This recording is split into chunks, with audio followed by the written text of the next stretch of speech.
नमस्कार, मी साक्षी Panchal news uncut मध्ये आपलं स्वागत करते।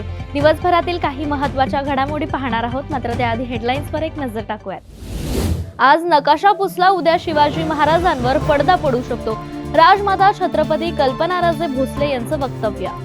कोल्हापुरात रेशन बचाव समितीचा जिल्हाधिकारी कार्यालयावर धडक मोर्चा। कृषी निविष्ठा विक्रेते आजपासून बेमुदत संपावर। आणि कोल्हापुरात 521 भाताच्या पदार्थांचा जागतिक विक्रम। नमस्कार, हेडलाईन्स नंतर आता पाहूयात बातम्या विस्ताराने।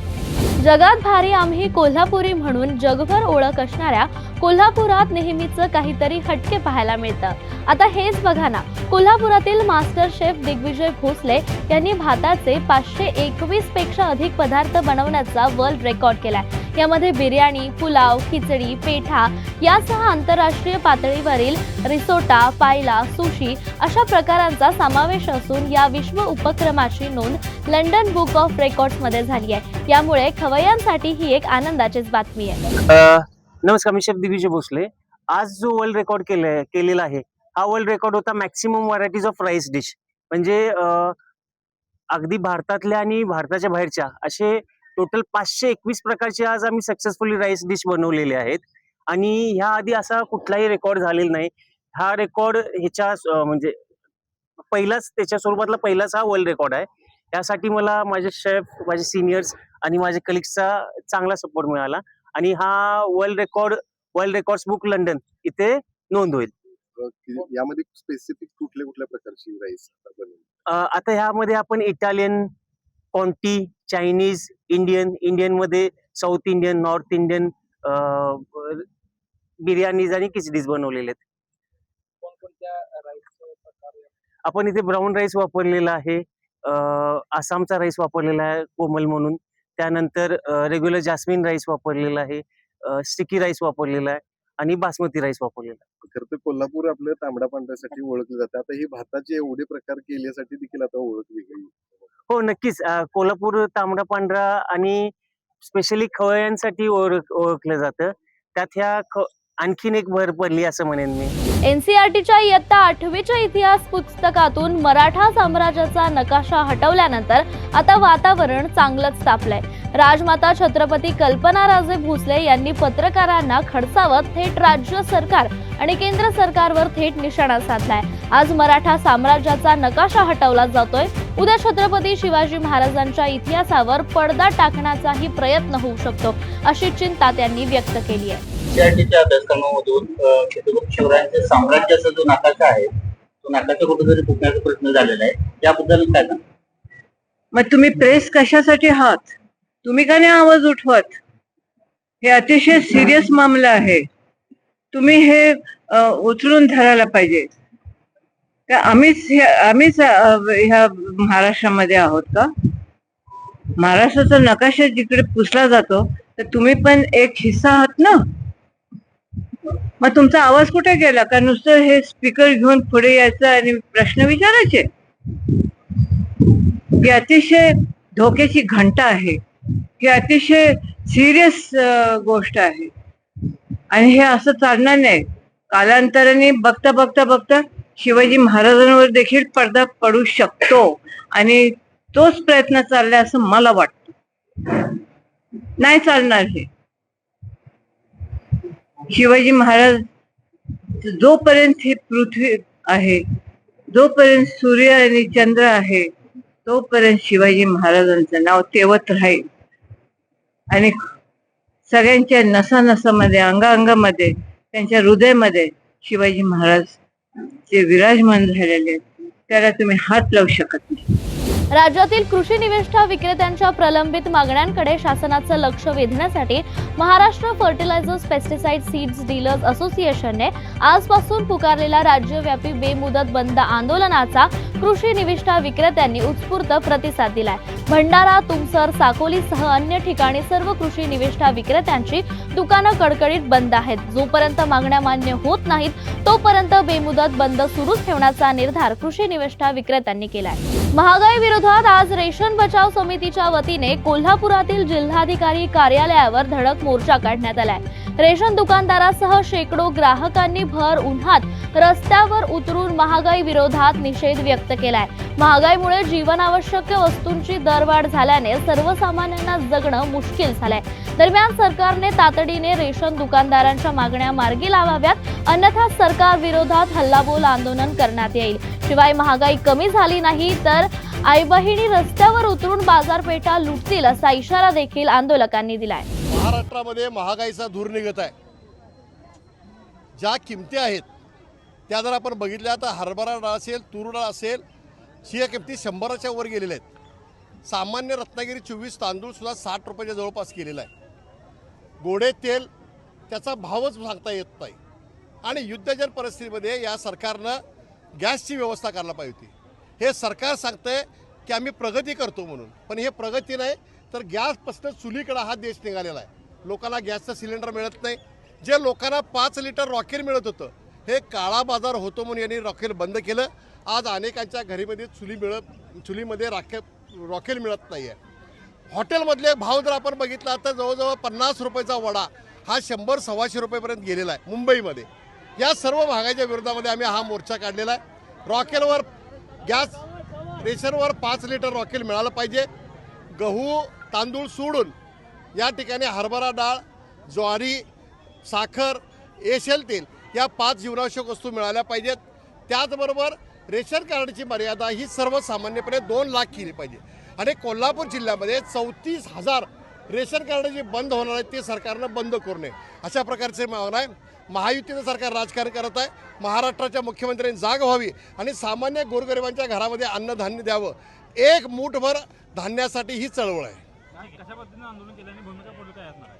हे आमचं पहिलं आंदोलन आहे. यानंतरची जी आंदोलनं असतील ते हल्लाबोल आंदोलन असतील.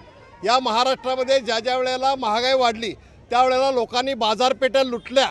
जर काय महागाई कमी झाली नाही तर आमच्या सगळ्या आया बहिणी रस्त्यावर येतील आणि बाजारपेठा लुटतील आणि याला सरकार जबाबदार. युवा स्वाभिमान संघटनेचे अध्यक्ष आणि आमदार रवी राणा यांचा उद्या वाढदिवस असल्याने युवा स्वाभिमान पार्टीच्या कार्यकर्त्यांनी अमरावतीच्या प्रसिद्ध छत्री तलावात आज श्रमदान आयोजित केलं होतं.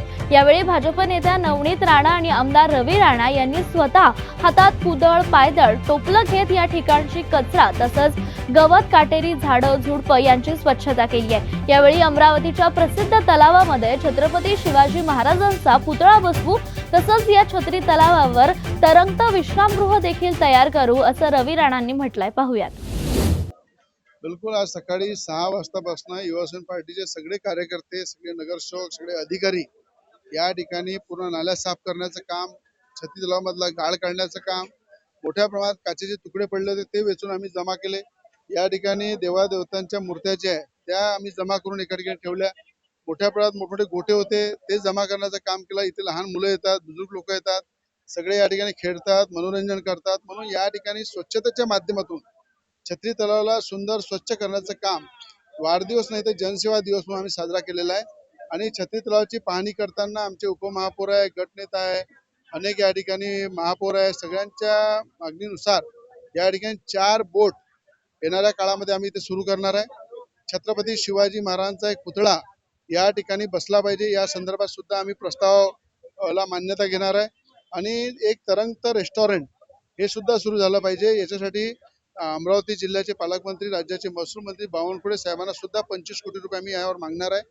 राज्याचे मुख्यमंत्री देवेंद्र फडणवीस साहेबांना सुद्धा या विकासासाठी 25 कोटी रुपये मागणार आहे, जेणेकरून आपल्या छत्री तलावाचा विकास झाला पाहिजे, एक चांगला पर्यटनाला चालना मिळाली. यानंतर पुण्याच्या इंदापुरातील भिगवणमधून अत्यंत धक्कादायक घटना समोर आली आहे. गणेश जमदाडे या 50 वर्षीय इस्मावर अज्ञात 3 जणांनी धारदार शस्त्राने हल्ला करून त्याला गंभीर जखमी केलाय.